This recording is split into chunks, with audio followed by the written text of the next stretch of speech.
ఉండేవాడు. సో తను చాలా బద్ధకంగా ఉన్నాడనమాట, చాలా లేజీ. సో ఎల్లప్పుడు తను భోజనం తినాలి, పడుకోవాలి, పని ఏం చేసేవాడు కాదు. సో మొత్తం మీద ఆ ఇంట్లో ఉన్న వాళ్ళందరికీ విసుకొచ్చేసి, బాబు నువ్వు ఏదైనా ఆశ్రమం జాయిన్ అయిపో, ఎలాగో ఇంట్లో ఏం పని చేయట్లేదు, మాకు నీతో బెజార్ వచ్చేసింది. సో మొత్తం మీద తను అనుకున్నాడు, సరే అయితే నేను ఏదో ఒక ఆశ్రమం జాయిన్ అయిపోతాను ఎందుకు అని. తను వెతుకుంటున్నాడు అయోధ్యలో ఏ ఆశ్రమం జాయిన్ అవ్వాలి ఎక్కడికైనా. మొత్తం మీద ఒక ఆశ్రమంలో తను ఏం గమనించాడంటే, ఓ గురుగారు ఉన్నారు. ఆ గురుగారు చాలా లావుగా ఉన్నారనమాట. తను అనుకున్నాడు, ఈ గురుగారు బాగున్నారు, లావుగా ఉన్నారు, బహుశా ఈ ఆశ్రమంలో మంచి భోజనం పెడుతున్నారు, ఇక్కడ జాయిన్ అయిపోతే బాగుంది. కొంతసేపు తర్వాత గురుగారు శిష్యులు వచ్చారు, వాళ్ళు కూడా లావుగా ఉన్నారు. తనకి కన్ఫర్మ్ అయిపోయింది, ఇది బాగుందండి, ఇక్కడ నేను జాయిన్ అవుతాను, భోజనం బాగా పెడతారని. వెళ్ళాడు గురుగారి దగ్గర, నేను మీ ఆశ్రమం జాయిన్ అవుతాను, కానీ నాకు ఒకటే, భోజనం ఎన్నిసారి పెడతారు? సో గురుగారు అన్నారు 2 times. 2 times నాకు సరిపోతుంది, నాకు 3 times కావాలంటే గురుగారు అన్నారు, పొద్దున ఇస్తారు కదా, అదే నువ్వు మధ్యాహ్నంకు ఉంచు, ఏం ప్రాబ్లం లేదు. తనకి చాలా హ్యాపీ అనిపించింది, చాలా బాగుంది ఈ ఆశ్రమం, అసలు పొద్దున మధ్యాహ్నం సాయంత్రం తినాలి, భజన చేయాలి, గురుగారు ఏదో వాహిస్తూ ఉంటారు, అది వినాలి, ఆయన హ్యాపీ అయిపోతారు. 15 రోజులు గడిచిపోయింది, చాలా ఆనందంగా ఉంటున్నాడు. 15 రోజుల తర్వాత ఒకరోజు పొద్దున ఏం చూశాడంటే, వంట ఏం అవ్వట్లేదు, అక్కడ ఏం జరగట్లేదు, వంట గదిలో ఎవరు లేరు, అందరూ ఏదో జపం చేస్తున్నారు. సో తన అడుగుతున్నాడు అందరికీ, ఏంటండి ఈరోజు ఏం వంట చెయ్యరండి? సో అప్పుడు వాళ్ళు చాలా కోపంతోనే, అవే ఈరోజు ఏకాదశి. ఏకాదశియా అంటే నాకెవరు చెప్పలేడండి, ఏకాదశి అంటే ఏంటి తెలియదా, ఏకాదశి అంటే ఈరోజు భోజనం ఉండదు అని. అప్పుడు తను చాలా కోపం అయిపోయాయి, ముందు చెప్పవలసింది అలాంటి భోజనం, నేను ఇంకేదో ఆశ్రమం చూసుకుంటా. బాబు నువ్వు ఏ ఆశ్రమం వెళ్ళినా ఏకాదశి రోజు తినకూడదు. సో అప్పుడు తిన్నంగా ఆయన గురుగారి దగ్గరికి వెళ్ళిపోయారు. గురుగారు నన్ను కాపాడండి, నేను ఏకాదశి అయితే చేయలేను, ఒకవేళ నా చేత ఏకాదశి చేయించారనుకోండి, నేను ద్వాదశి చూడలేను, నేను పోతాను, నాకు ప్రసాదం అయితే కావాలి, ఇంకే పని చేయమంటే చేస్తాను, కానీ భోజనం లేకుంటే నేను ఉండలేనని. సో గురుగారు అన్నారు, బాబు నీ గురించి అయితే ప్రత్యేకంగా వంట చేయడం అవ్వదు, అయితే ఒక పని చేసుకో, అటు చూడ కొండ ఉంది కదా, కొండ పక్కన చెరువు ఉంది కదా, అక్కడికి వెళ్ళి నువ్వు వంట చేసుకొని నువ్వు తిను, కావాలంటే మేము సౌకర్యాలు ఇస్తాము. సో గురుగారు స్టోర్ మేనేజర్ చెప్పారు, తనకు 1 kg ఆట, 1 kg రైస్, 1 kg దాలు అన్నీ ఇచ్చేయని. తను అన్ని తీసుకుని వెళ్తున్నారు. గురుగారు అన్నారు, ఒకటి మాత్రం జాగ్రత్త, నువ్వు ఏది వంట చేసినా భగవంతుడికి నైవేద్యం పెట్టాలి. సరే అంటాడు, వెళ్తాడు, కష్టపడతాడు. తనకి బద్ధకం ఎక్కువ కదా, ఎప్పుడు వంట చేయలేదు, చాలా కష్టపడి వంట తయారు చేస్తాడు, కానీ అంత టేస్ట్గా లేదు, ఏ చపాతీలు కాలిపోయే ఏదోటి అవుతుందన్నమాట. మొత్తం మీద వంట తయారైపోయింది. సో వంట తయారైనప్పటికీ తులసి ఆకులు వెతుకున్నాడు, తులసి ఆకు పెట్టాడు అని భగవంతుడికి పిలుస్తున్నాడు, కానీ భగవంతుడు రావట్లేదు.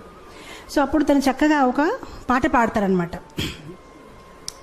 సో చెప్తాడు, प्रभु राम आइए, राजा राम आइए, मेरे भोजन को भोग लगाइए। प्रभु राम आइए, राजा राम आइए, मेरे भोजन को भोग लगाइए. చాలా ప్రేమతో పాడుతున్నారు, రాజారాం ప్రభురాం రండి, నేను భోజనం తయారు చేశాను, మీరు వచ్చి స్వీకరించండి. భగవంతుడు రావట్లేదు. తను ఆలోచించాడు, ఎందుకు రావట్లేదు అంటే, తనకేమనిపిస్తుందంటే భగవంతుడు స్వయంగా వస్తాడు. ఇప్పుడు మనకైతే అర్థమైపోయింది, మనం ఏదో యాంత్రికంగా పెడతాము, కానీ భగవంతుడు స్వయంగా వచ్చి తీసుకోవడం అనేది లేదు. కానీ తను చాలా అమాయకుడు, తను అనుకుంటే నిజంగా స్వామి వస్తారేమో, స్వీకరిస్తారేమో అని తను వెయిట్ చేస్తున్నారు, కానీ భగవంతుడు రావట్లేదు. అప్పుడు తను ఆలోచిస్తానమాట, తనకు ఒక ఐడియా వస్తుంది, ఓహో ఎందుకు భగవంతుడు రావట్లేదంటే, గుడిలో అయితే రాజభోగం, పకోడీలు, పూరీలు, పాయసము అన్నీ తయారు చేస్తారు, నేనేదో సింపుల్గా రైస్ దాల్ తయారు చేస్తాను, అందుకోసం రావట్లేదేమో అని. సో అప్పుడు తను భగవంతుడికి వాదిస్తారనమాట. తను భగవంతుడితో అంటారు, భూల్ కరోగే యది తజ్ దోగే భోజన రూఖా సూఖా, एकादशी आज मंदिर में है, बैठे रहोगे भूखे, राजा राम आइए, प्रभु राम आइए, मेरे भोजन को भोग धराइए. సో తను అంటాడు, బహుశా మీరు అనుకుంటున్నారు ఇతని దగ్గర ఎందుకు వెళ్ళాలి, నేను చక్కగా గుడికి వెళ్ళి అక్కడ పూరీలు పకోడాలు తింటాను, కానీ తప్పు చేస్తున్నారు, గుడిలో ఏకాదశి ఉంది, ఆకలిగా కూర్చుంటారు, ఏమీ దొరకదు, కనీసం నేను ఎంతో కొంత పెడుతున్నాను, వచ్చి తీసుకోండి, అది కూడా మిగలదు అని. ఎప్పుడైతే ఇలా పాడడం మొదలు పెట్టారు భగవంతుడు నవ్వు వస్తుంది. సో భగవంతుడు సీతామాతతో అన్నారు, సరే రా తినేసి వద్దామని. సో సీతామాతని తీసుకుని భగవంతుడు వెళ్తారనమాట అక్కడ నైవేద్యం తీసుకోవడానికి. ఎప్పుడైతే భగవంతుడు వస్తారో తను భగవంతుని చూసి ఆనందించడు. తను సీతామాత వైపు చూసి ప్రసాదం వైపు చూస్తాడు, సీతామాత వైపు చూసి ప్రసాదం వైపు చూస్తాడు. తను ఆలోచిస్తాడు, నేను ఒక్కరిని పిలిస్తే ఇద్దరు వచ్చేసారేంటి. సో ప్రసాదం వైపు సీతామాత, ప్రసాదం అప్పుడు శ్రీరాముడు అడుగుతారనమాట, నీకు ఆనందంగా లేదు? ఆనందంగానే ఉందండి, రండి కూర్చోండి అంటాడనమాట. మనసులో ఆలోచిస్తారనమాట, ఒక్కరిని పిలిస్తే ఇద్దరు వచ్చారు, సరిపోదేమో భోజనము, నాకు వీళ్ళు ఏకాదశి చేపించే ఉంటారేమో ఈరోజు అని. సో మొత్తం మీద భోజనం పెడతారు, వాళ్ళిద్దరు తింటారు, హ్యాపీగా వెళ్ళిపోతారు, తిని ఏకాదశి చేసుకుంటారు. ఎందుకంటే ఇంకేం మిగలలేదు. ఇంకో 15 రోజులు గడిచిపోతాయి, మళ్ళీ ఏకాదశి వస్తుంది. ఈసారి తన గురుగారికి చెప్తాడనమాట, గురుగారు 1 కేజీ ఆట సరిపోవట్లేదు, 2 భగవాన్లు వస్తున్నారు, మీరు ఒక్కరంటే భగవాన్ 2 వస్తున్నారు, ఇంకా కొంచెం ఇవ్వండి. గురుగారు అనుకుంటారు, తిని కొంచెం లావుగా ఉన్నాడు కదా, భోజనం ఎక్కువ కావాలి, ఏం మాట్లాడుతున్నారు ఏంటో, సరే తీసుకువెళ్ళి ఇంకా కొంచెం ఆట, ఇంకా కొంచెం దాల్ అంటారు. ఈసారి తీసుకువెళ్తాడు, చక్కగా వంట చేస్తాడు, తులసి ఆకులు పెడతాడు, మళ్ళీ స్టార్ట్ చేస్తాడు. ఈసారి భజన్ మార్చేస్తాడు, రాజా రామాయే సీతారామాయే మేరే భోజన్ కో భోగ ధరాయే. ఈసారి ఇద్దరిని పిలిచాడు, రాజారామ రండి, సీతారామ రండి. భగవంతుడు ప్రత్యక్షం అయిపోతారు. కానీ ఈసారి లక్ష్మణ్ని తీసుకొస్తారు. సో భగవంతుడు అంటారు, నీకు ఆనందంగా లేదా? మేము వచ్చేసామంటే ఆనందంగానే ఉందండి, కానీ లక్ష్మణ్ వైపు చూస్తారు, ప్రసాదం వైపు చూస్తారు, లక్ష్మణ్ వైపు చూస్తారు. ఇద్దరిని పిలిస్తే 3 వచ్చారు. ఈసారి కూడా నా ఏకాదశి అయిపోయింది, నాకేం మిగలదు అని. అయితే రండి కూర్చోండి భోజనం పెడతానని భోజనం పెడతారు, భగవంతుడు తింటారు, వెళ్ళిపోతారు. తను అనుకుంటారు, సరే అయితే నెక్స్ట్ టైం నుంచి 3 పీపుల్. మళ్ళీ వెళ్తారు గురుగారి దగ్గర, గురుగారు కొంచెం ఇది సరిపోవట్లేదు.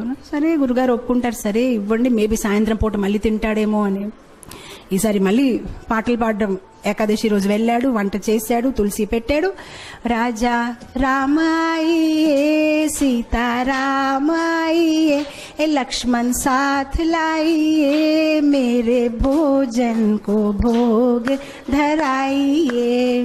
వచ్చేస్తారు సీతారాం, లక్ష్మణ్ అండ్ హనుమాన్. ఇతను మళ్ళీ భోజనం వైపు చూస్తారు, హనుమాన్ వైపు చూస్తారు, భోజనం వైపు చూస్తారు, హనుమాన్ వైపు చూస్తారు. ఇదేం పద్ధతి కాదు, ఒక్కరు పిలిస్తే ఇద్దరు, ఇద్దరు పిలిస్తే ముగ్గురు, ముగ్గురు పిలిస్తే 4. శ్రీరాముడు మళ్ళీ అడుగుతారు, నీకు సంతోషంగా లేదు? చాలా సంతోషంగా ఉంది, రండి కూర్చోండి అంటాడు, భోజనం పెడతారు. ఈసారి ఎప్పుడైతే సీతారాం ప్రసాదం అన్ని తినేసి వెళ్ళిపోతున్నారు, అప్పుడు తను అడుగుతాడు, ఏమంటే ఏం అనుకోకపోతే నెక్స్ట్ టైం ఎంతమంది వస్తారండి? మీరు ముందు నుంచి చెప్తే నేను కొంచెం, అంటే నాకు 4 ఏకాదశులు అయిపోయాయి, కనీసం నేను కొంచెం ఎక్కువ తెచ్చేస్తానంటే శ్రీరాముడు ఏం చెప్పరు, నవ్వుతూ వెళ్ళిపోతారనమాట. తను ఆలోచిస్తారు, సరే నేను ఏదో ఒకటి చెయ్యాలి, ఎందుకంటే కుటుంబ సహితం వచ్చేస్తున్నారని. మనం మ్యారేజ్ కార్డులో కూడా 1 పెడితే 1 వస్తారు, కానీ ఇద్దరు ఇదేంటి ఇలా ఉందని. తర్వాత ఏకాదశి రోజు మళ్ళీ గురుగారు చెప్తారు, నాకు 10 కేజీ ఆటలు కావాలి, 10 కేజీ రైస్ కావాలి. గురుగారు అనుకుంటారు, ఇదేదో ప్రాబ్లం ఉంది, బహుశా తను అమ్మేస్తున్నాడేమో, ఎంత ఎవరు తినలేరు, తప్పకుండా అమ్మేస్తున్నాడు. సో గురుగారు అంటారు శిష్యులతోనే, పర్వాలేదు తను అడిగింది ఇచ్చేయండి, తర్వాత మన పని చూద్దామని ఇచ్చేస్తారు. ఇప్పుడు గురుగారు అంటారు శిష్యులతోనే, మనం ఏం చేద్దామంటే కొంతసేపు తర్వాత వెనక వెళ్ళి చూద్దాం, ఎక్కడ అమ్ముతున్నారు, ఏ షాప్లో వెళ్ళి అమ్ముతున్నాడు. ఈసారి వెళ్ళాడు, తను సామాన్లన్నీ దింపాడు, కానీ వంట చేయలేదు. వంట చేయకుండా పాటలు పాడడం మొదలుపెట్టారు. సీతారామాయే రాజా రామాయే లక్ష్మణ సాథ్ లాయియే హనుమాన్ లాయి మేరే భోజన్ కో భోగ ధరాయియే. వచ్చారు సీతారామ లక్ష్మణ్ హనుమాన్ భరత్ శత్రుఘ్న కౌశల్య సుమిత్ర కైకై మొత్తం పరివార కుటుంబం అందరూ వచ్చేసారనమాట. సో అప్పుడు వచ్చేసి, బాబు మేము వచ్చేసామని. సో తను అందరు లెక్క పెట్టుకుంటున్నారు, వచ్చారు, చాలా మంది వచ్చారు. సో అప్పుడు భగవంతుడు అన్నారు, ప్రసాదం ఎక్కడుంది? సో అప్పుడు తిని అన్నాడు, నేనెందుకు వంట చేయాలి, నేను చేస్తాను, మీరు తినేసి వెళ్ళిపోతారు, నాకేది మిగలదు, అదిగో అక్కడ ఉంది, మీరు వంట చేయండి, తినేసి వెళ్ళిపోండి, ఎలాగో నాకేమీ దొరకదు, గత కొన్ని ఏకాదశి నుంచి నేను ఏకాదశి చేస్తున్నాను, అక్కడ ఉంది, వంట చేసి తినేసి వెళ్ళిపోండి. ఇంకా తనకి కోపం వచ్చేసి చెట్టు కింద పడుకుంటాడు, ఇంకా లాభం లేదు, వీళ్ళు ఎప్పుడు చెప్పినా మొత్తం కుటుంబం తీసుకు వచ్చేస్తారు. సో శ్రీరాముడు అంటారు సరే అయితే. సో శ్రీరాముడు కూరగాయలకు వస్తున్నారు, సీతామాత వంట మొదలు పెట్టారు, లక్ష్మణ్ కర్రలు తీసుకొచ్చారు, హనుమాన్ పండు తీసుకొని వస్తున్నారు, అందరు బిజీ అయిపోయారు. ఆయన ఎప్పుడైతే సీతామాత ఇలా వంట చేస్తున్నారు, దేవతలందరూ కూడా కింద దిగిపోయారు, ఆ ఋషులు మునీలు అందరూ చాలా హడావడిగా అయిపోయింది. అక్కడ వంటలు అవుతున్నాయి అనమాట, ఎంతో మందికి వాళ్ళు కుకింగ్ చేస్తున్నారనమాట. అండ్ అదే సమయంలో అక్కడ గురుగారు వచ్చారు శిష్యులతోని, అంటే చూద్దాం ఇతను ఏం చేస్తారని. కానీ గురుగారికి ఏమీ కనిపించట్లేదు. ఆయనకి ఎలా కనిపించిందంటే చెట్టు కింద ఇతను పడుకొని ఉన్నాడు, ఆ సామాన్లు అక్కడ పడేస్తున్నాయి. సో అప్పుడు గురుగారు తను లేపి చెప్తున్నారు, నువ్వు చెయ్యవా వంట, ఏం చేస్తున్నావని. సో అప్పుడు శిష్యుడు చెప్తారు, మీకు కనిపించట్లేదా, ఇంతమంది వంట చేస్తున్నారు, ఇగో చూడండి సీతామాత ఏం ఇగో చూడండి ఇదేమవుతుందని. సో అప్పుడు గురుగారు అంటే నాకేమీ కనిపించట్లేదు. సో అప్పుడు తను కోపంతో శ్రీరాముడికి చెప్తారు, మీరు కనిపిస్తారా లేదా, లేదంటే నా మీద ఆయనకి సందేహం ఉంటుంది, కనిపించండి అని చెప్తారు. సరే కనిపిస్తామంటే అందరూ కనిపిస్తారనమాట. సో అప్పుడు అందరు కనిపిస్తే గురుగారు ఇంకా కళ్ళల్లో నీళ్ళు వచ్చేసి, నేను ఎన్ని సంవత్సరాల నుంచి శ్రీరాముడిని పూజిస్తే నాకు దొరకలేదు, కానీ నీ ఒక సరళ స్వభావం, నీ ఒక అమాయకత్వం చూసి భగవంతుడు వెంటనే ప్రత్యక్షమయ్యారని ఆయన ఏడ్చి ఆ శిష్యుడిని కవగలించారనమాట. సో ఇక్కడ భగవంతుడు మన ఒక సరళ స్వభావం, మనలో వినయం ఎంత ఉంది, మనలో అమాయకత్వం ఎంత ఉంది. భగవంతుడికి కాంప్లికేటెడ్ పీపుల్ ఇష్టం లేదు.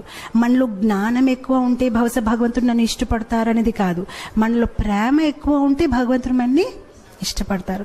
సరళంగా ఉండాలి. చెప్పాలంటే భగవంతుడికి ఎలాంటి పీపుల్ ఇష్టం, చైల్డ్ లైక్ ఇన్నోసెన్స్. ఎవరిలో అయితే ఎక్కువ హిపోక్రసీ, ఎక్కువ ఆలోచనలు లేదు, చాలా సింపుల్గా సింపుల్ హార్టెడ్ ఉంటారు, అలాంటి వాళ్ళని భగవంతుడు ఇష్టపడతారు. కృష్ణ కృష్ణ కృష్ణ లగే సబ్ కృష్ణ కృష్ణ कृष्णा लगे सब कृष्णा कृष्णा।